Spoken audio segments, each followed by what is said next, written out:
ಕಾಶಿ ವಿಶ್ವನಾಥನ ಕ್ಷೇತ್ರದ ಮುಂದೆ ಸ್ಮಶಾನವಿದೆ. ಅದೇ ರೀತಿ ದೇವಸ್ಥಾನದ ಮುಂದೆ ಸ್ಮಶಾನವಿರುವ ಇನ್ನೊಂದು ಕ್ಷೇತ್ರವೆಂದರೆ ಅದು ಕೇವಲ ಪುತ್ತೂರಿನ ಮಹಾಲಿಂಗೇಶ್ವರ ದೇವಸ್ಥಾನ ಮಾತ್ರ. ಪುತ್ತೂರು ಕ್ಷೇತ್ರದ ಇನ್ನೊಂದು ಮಹಿಮೆ ಅಂದರೆ ಈ ಕ್ಷೇತ್ರದ ಆನೆಕಲ್ಲು. ಅತ್ಯಂತ ಪವಿತ್ರವಾದ ಭಕ್ತಾದಿಗಳ ಕಷ್ಟವನ್ನ ಭಗವಂತನಿಗೆ ಹೇಳೋ ಜಾಗ ಆನೆಕಲ್ಲು. ನಂಬಿದವರಿಗೆ ಇಂಬು ಕೊಡುವ ಮಹಾಲಿಂಗೇಶ್ವರ. ಹತ್ತೂರು ಬಿಟ್ಟರೂ ಪುತ್ತೂರು ಬಿಡೆ. ಇದುವೇ ಆನೆಗಲ್ಲು. ಶರಭೇಶ್ವರನ ವಿಗ್ರಹ ಹಾಗೂ ಸಾರಂಗದ ಕೆತ್ತನೆಯೂ ಇದೆ. ಆದ್ರೆ ಇದಕ್ಕೆ ಆನೆಗಲ್ಲು ಅಂತ ಹೇಳ್ತಾರೆ. ಪುತ್ತೂರಿನ ಪರಮ ಪವಿತ್ರ ಸ್ಥಳ ಇದು. ಭಕ್ತರು ಏನೇ ಬೇಡಿದ್ರೂ ಅವರಿಗೆ ಅಭಯ ನೀಡುವ ಸ್ಥಳ. ಭಕ್ತರು ಮತ್ತು ದೇವರಿಗೆ ಕೊಂಡಿಯಾಗಿರುವ ಅರ್ಚಕರಲ್ಲಿ ಹೇಳುವ ಸ್ಥಳ. ಅವರು ದೇವರಲ್ಲಿ ಭಕ್ತರ ಪರವಾಗಿ ಭಿನ್ನವಿಸಿ ಪ್ರಸಾದ ನೀಡುವ ಸ್ಥಳ ಇದು. ಇಂತಹ ಸ್ಥಳದಲ್ಲಿ ಪ್ರಾರ್ಥನೆ ಸಲ್ಲಿಸಿದ ಎಲ್ಲರಿಗೂ ಅಭಿಷ್ಟ ನೆರವೇರುತ್ತದೆ.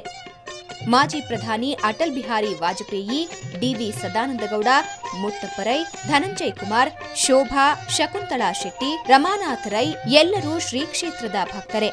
ಇಲ್ಲಿಗೆ ಬಂದು ಬೇಡಿದಾಗ ವರವನ್ನ ನೀಡಿದ ಮಹಾಕ್ಷೇತ್ರ ಇದು.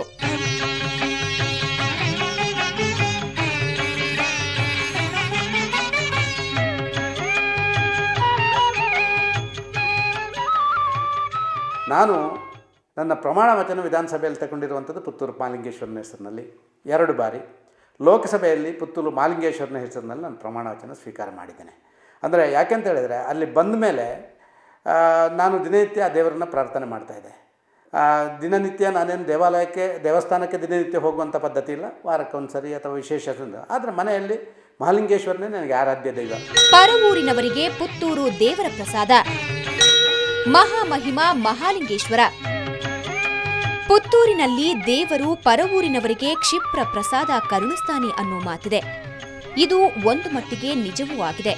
ಪುತ್ತೂರು ಪೇಟೆಯಲ್ಲಿ ವ್ಯಾಪಾರ ವ್ಯವಹಾರ ನಡೆಸ್ತಾ ಇರೋ ಬಹುತೇಕ ಉದ್ಯಮಿಗಳ ಉಪನಾಮಗಳು ಪುತ್ತೂರು ಅಥವಾ ಪಿಯಿಂದ ಆರಂಭವಾಗುವುದಿಲ್ಲ.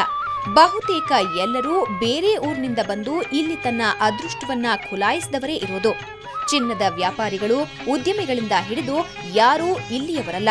ಇದಕ್ಕೆ ಉದಾಹರಣೆ ಅಂದ್ರೆ ಸೈಕಲ್ನಲ್ಲಿ ಐಸ್ ಕ್ಯಾಂಡಿ ಮಾರಾಟ ಮಾಡಲು ಬಂದಾತ ಇಲ್ಲಿಗೆ ಧನುರ್ಮಾಸದ 1 ತಿಂಗಳಲ್ಲಿ ಪೂಜೆ ನಡೆಸಿ ಇಲ್ಲಿ ಬಹುದೊಡ್ಡ ಉದ್ಯಮಿಯಾಗಿದ್ದಾರೆ.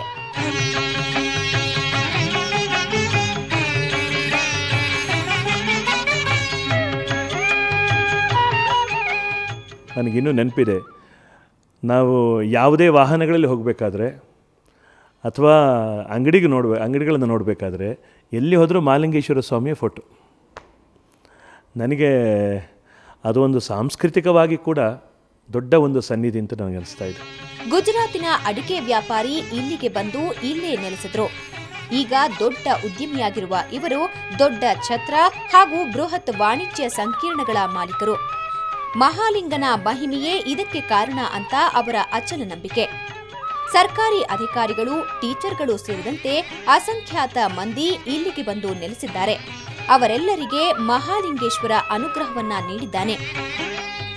ಎಲ್ಲ ಧರ್ಮಕ್ಕೆ ಸೇರಿದ ಜನರು ನಮ್ಮ ಗ್ರಾಮ ದೇವರು ಮಹಾಲಿಂಗೇಶ್ವರ ಬರ್ತಾ ಇದ್ದಾನೆ ಅಂತ ಅತೀ ಭಕ್ತಿಯಿಂದ ಕಾಯಿ ಕರ್ಪೂರ ಹಣ್ಣನ್ನು ಇಟ್ಟು ಕಾಯೋದು ಕಣ್ಣುಗಳಿಗೆ ಮಾತ್ರ ಅಲ್ಲ, ಹೃದಯಕ್ಕೂ ತುಂಬ ಹತ್ತಿರವಾಗುವಂತಹ ಸಂಗತಿಯಾಗತ್ತೆ.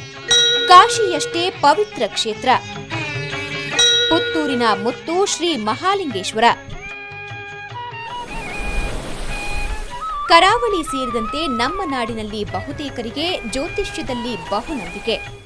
ಯಾವುದೇ ವ್ಯಕ್ತಿಯ ಜಾತಕದಲ್ಲಿ ಕಂಟಕ, ರುದ್ರಕೋಪ ಮೊದಲಾದ ಸಮಸ್ಯೆಗಳು ಬರೋದು ಸಹಜ.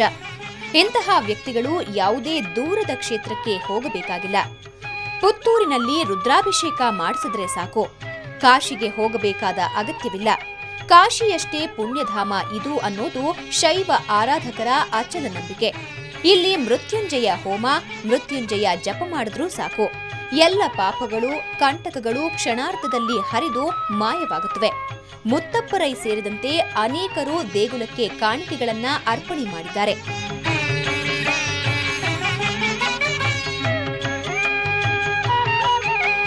ನಾನು ಆ ಮಹಾಲಿಂಗೇಶ್ವರ ದೇವರಿಗೆ ಒಂದು ಬ್ರಹ್ಮರಥವನ್ನು ಅರ್ಪಿಸ್ತೇನೆ ಅಂತ ಹೇಳಿದರೆ ಅದನ್ನು ಬ್ರಹ್ಮರಥವನ್ನು ನನ್ನ ಕೈಯಿಂದ ಕೊಡಿಸಿದ್ದು ಆ ಮಹಾಲಿಂಗೇಶ್ವರ ದೇವರೇ.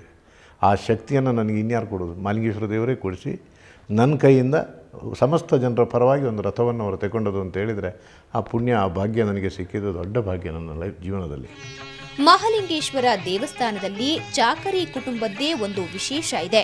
ಉತ್ಸವ, ಮಹಾ ಉತ್ಸವಗಳಲ್ಲಿ ದೇವರನ್ನ ಹೊರುವವರು, ಚಾಮರ ಬೀಸುವವರು, ಪಕ್ಕೆ ನಿಶಾನೆ, ಛತ್ರಿ ಹಿಡಿಯುವವರು, ಪದಾರ್ಥಿಗಳು, ನಂಬೀಶರು, ಬಸವ, ದಂಡುಶಿಲ, ಆಭರಣ ಹಾಗೂ ಹಣದ ಪೆಟ್ಟಿಗೆ ಹೊರುವವರು, ಗ್ಯಾಸ್ ಲೈಟ್ ಹಿಡಿಯುವವರು, ಬೇತಾಳ ಹೊರುವವರು, ಹೀಗೆ ನೂರಾರು ಮಂದಿ ಇಲ್ಲಿ ಮಹಾಲಿಂಗೇಶ್ವರನ ಚಾಕರಿ ಮಾಡ್ತಾರೆ. ಇಂತಹ ಕೆಲಸವನ್ನ ತಂದೆಯ ಕಾಲದಿಂದಲೂ ನಡೆಸ್ತಾ ಬರ್ತಿದ್ದಾರೆ.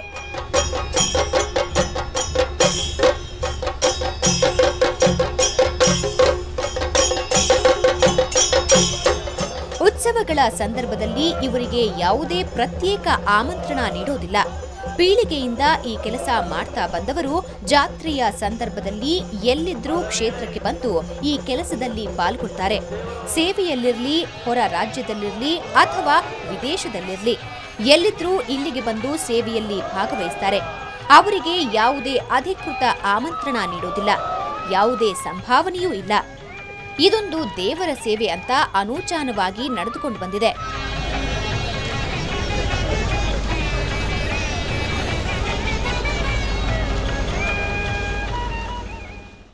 ಜೀರ್ಣೋದ್ಧಾರ ಪೂರ್ಣಗೊಂಡ ನಂತರ ಮಹಾಲಿಂಗೇಶ್ವರ ದೇವಸ್ಥಾನ ಹೇಗೆ ಕಂಗೊಳಿಸುತ್ತೆ, ಆ ಕಾರ್ಯ ಯಾವ ರೀತಿ ನಡೆಯುತ್ತೆ ಅನ್ನೋದನ್ನ ತಿಳಿಯೋದಕ್ಕೂ ಮೊದಲು ಒಂದು ಚಿಕ್ಕ ವಿರಾಮ.